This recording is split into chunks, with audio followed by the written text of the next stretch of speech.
Book number 1. Take 5 seconds and read the list of words in front of you now.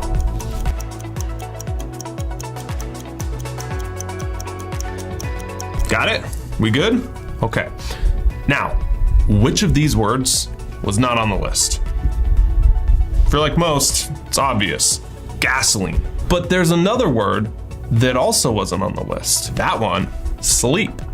If you don't believe me, rewind 5 seconds and look at the list. You knew gasoline wasn't on the list because it was so out of place, but you didn't catch sleep because it fit in. That example explains selective focus and a bit of the flaws that are wired into our neuroscience, behaviorism, call it whatever you want. We're learning a lot about it in the last 20, 30 years. In fact, the first book I recommend, Stumbling on Happiness, goes over just that. My favorite idea from the book is what makes you unique. It's our ability to think about the future. It seems so everyday to you because you can do it, but your ability to daydream, to manifest, to set goals, to predict, to worry, anxiety, right? That's living in the future, seeing things going wrong, is super unique to the human race. It's estimated around 12% of all your thoughts throughout the day are related to the future. Now, a lot of us are using that prediction machine to try and predict what will make us happy. Well, if I get a certain amount of money, I'll be set. If I just had more experience or the house or the job, then, then things will be happy one day. So we're always trying to predict what will make us happy. But what Dan Gilbert says in this book so brilliantly, we don't actually know. It's called Stumbling on Happiness, but I think it should be called Humbling Happiness, because it makes you realize how little you actually know. In going over a lot of the cognitive biases and how our decision making is flawed and how we have overconfidence about our predictions of the future, it really does humble you to another side of what it means to be human. Book number 2. What do billionaires, hippies, FBI raids, and meditation all have in common? They're in this book, The Surrender Experiment, Michael Singer. Michael Singer's got a crazy story. Literally was just this hippie who wanted to meditate in his van in Mexico and be left the heck alone. And slowly, as his story unravels, he gets a carpentry job. And then he gets really good, and then he has this company. And then they start building churches and houses and construction, and it gets bigger and bigger and bigger. And then he gets into computing, and that gets bigger. And eventually he finds himself, I don't want to spoil too much here, being the CEO of this multi-billion-dollar company. Crazy story, crazy book. And why I'm telling you this and why I recommend it so hard is a couple of reasons. The first is that it illustrates just that. What does it mean to let go? Because here's a guy who took the polar opposite approach that a lot of the West teaches with self-improvement.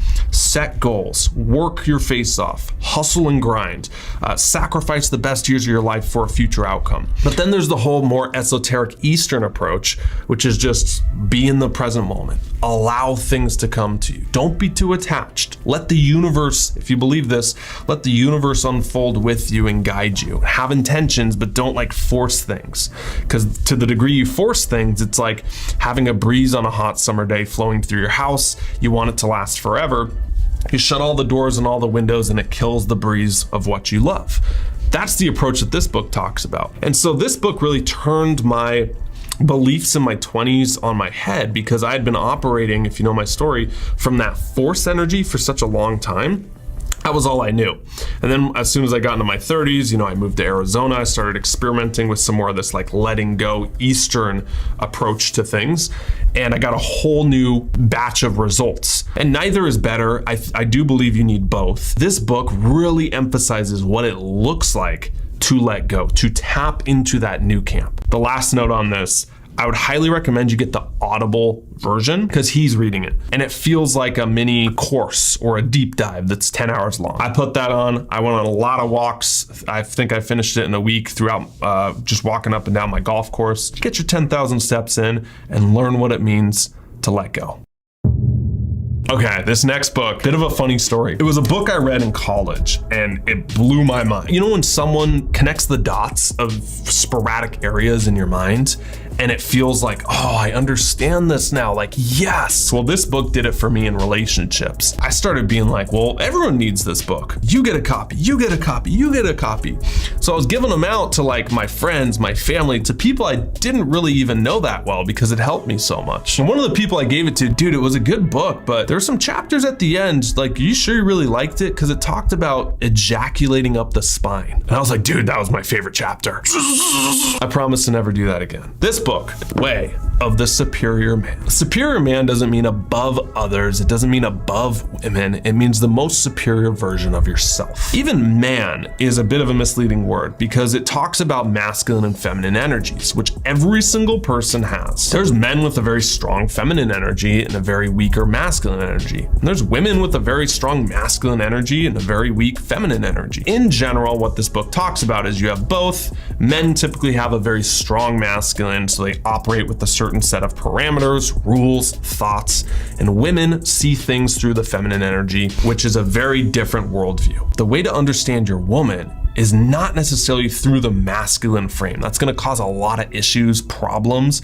and it's like you're speaking English and they're speaking Chinese. If you're speaking English and they're speaking a different language, you don't even understand it. I love this book because it goes beyond just 60-second TikTok or YouTube shorts of this whole like men versus women conversation. It feels like every single video on my feed is just men do this and it sucks. Women do this and it sucks. We're better. No, we're better. You don't understand us. No, you don't understand us. With the occasional how to tell if your partner's a narcissist. And they give you like 5 things that are so generic. Anyone is a narcissist. So it plants it in your mind that, oh, I've dated narcissistic men. I've dated narcissistic women. It's just toxic. And then the next video will be like, women's standards of men are too high. The next video will be like, don't settle for a low quality man. Dude, can we stop fighting for 2 seconds? Can we try to understand and have a good conversation about this without just trying to go viral and get views as the currency? It's very divisive. And I think that it comes from a very jaded place, and rightfully so. Like, relationships cause so much pain if they don't go right. And even if they're going right, there's lots of pain wrapped up in them. There's a huge source of pleasure too.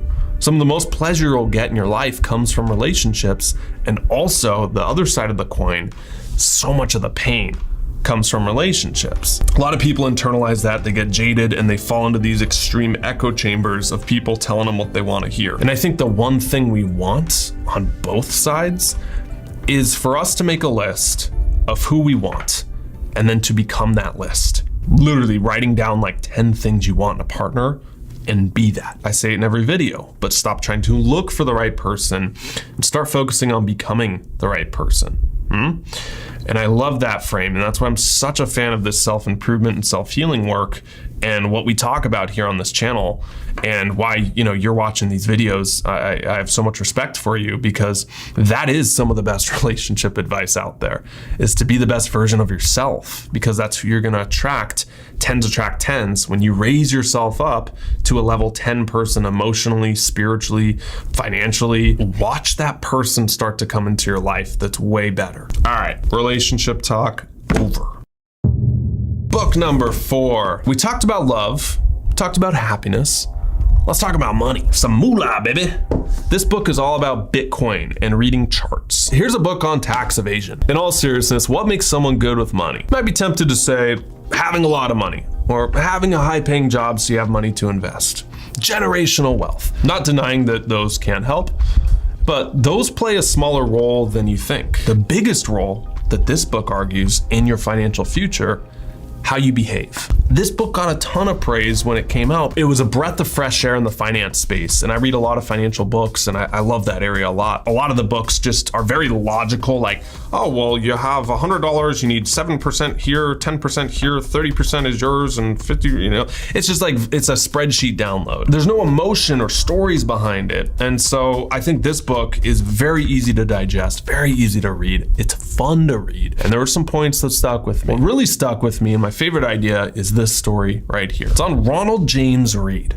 This guy was a janitor, lived in Vermont. He was the first of his family to graduate, not college, not PhD, but high school. In 2014, he passed away. You're reading his tombstone. His obituary said Ronald James Reed was a gas station attendant, a philanthropist, and an investor. 3 things that don't seem to go together. Most people would judge him and say, what, is homeboy investing his $8 an hour somewhere? Guess how much he was worth when he died? At the age of 92. A couple $100,000? No way that dude's worth $1 million. No way. Very private guy, lived very humbly, so everyone was shocked, just like you and me. He was worth over $8 million.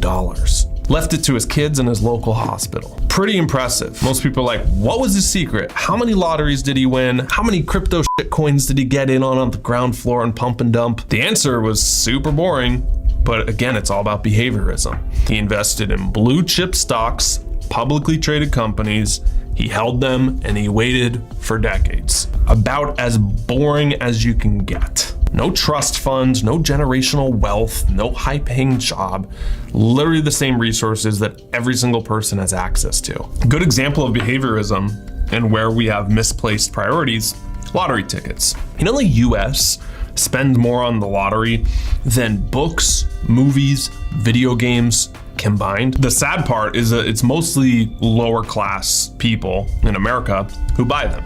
Ronald James Reed type, his camp. You look at the data, the lower the income class in general, the more money they'll spend on lottery, with the average being about $412 a year per household. Now, when also surveyed, they said that 40% of Americans can't even come up with an emergency fund of $400 in the case of an emergency. And it's sad because what that says with the behaviorism and how we're operating with money is that we're blowing a safety net. We'd rather not have an emergency net so we can take the behavior of a 1 in smallest fractional chance that we're gonna hit big on $1 million.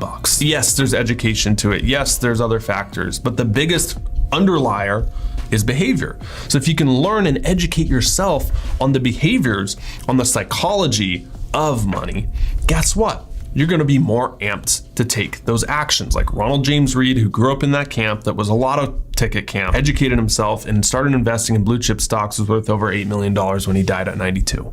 The next book was super dense, super impactful. I loved it, but it's on a heavy subject. The heaviest one you can write about, trauma. And that's a buzzword, I think, in the last couple of years that has gotten talked about more and more, which is a positive. One of the shadow sides of it is that everyone experiences trauma differently. And some people say that they got cut off in traffic and it was traumatic. I have so much trauma with Uber Eats. Sometimes I order it and they don't come. The word trauma has taken a different meaning in pop culture. But on the other side, trauma is different for everyone. The worst thing you've been through is the most traumatic thing you've been through. A book like this, The Body Keeps the Score, which is all about trauma. And it's written by someone super qualified who has 30 plus years experience in this industry, working with traumas, studying traumas, the effects on your body, your mental, emotional, physical state. Absolutely fantastic and necessary to read. Favorite big idea from it: your issues are stored in your tissues. Assault victims who, even if someone gets close and tries to touch them, they have a physiological response. They withdraw. Maybe you got in a bad car accident, and when you're in a car, you can feel the physiological stress of like tensing up, like, oh, they're gonna hit me again. You get nervous before a presentation, you physiologically start to sweat profusely. Maybe you pit out, maybe your stomach gets in knots. So much of trauma is stored in your body. It's a physiological response. In my 20s, one thing that I learned through Osho, yes, he was a cult leader. He had some great ideas besides the cult. He had this thing called a dynamic meditation. It was a series of bioenergetics, but also this meditation that wasn't just sitting. It was expressive. So you do like 4 or 5 of these movements. One was like jumping up and down, like, oh, oh, oh. Another was a cathartic release. You go as crazy as you can for a set period of time. And I would just take the drums and go as hard as I can. I wouldn't even worry about playing things right. And it was a form of this dynamic meditation. It didn't matter how stressed I was, how much in a low vibe I was, how much BS had happened in my life, what I was going through. I would go in there, I would do a dynamic meditation, and I would feel just complete relief by the end. You're good. Things are gonna be okay. Got that off your chest. That's an example of using your physiology to change your state. Even something as simple as just going on a run, going on a walk. I mean, when you're back from that, don't you handle stress a little differently? Issues are in your tissues. We're not meant to just sit hunched over for 10, 12, 14 hours a day. Some people are like, oh, I have so much anxiety and I feel depressed.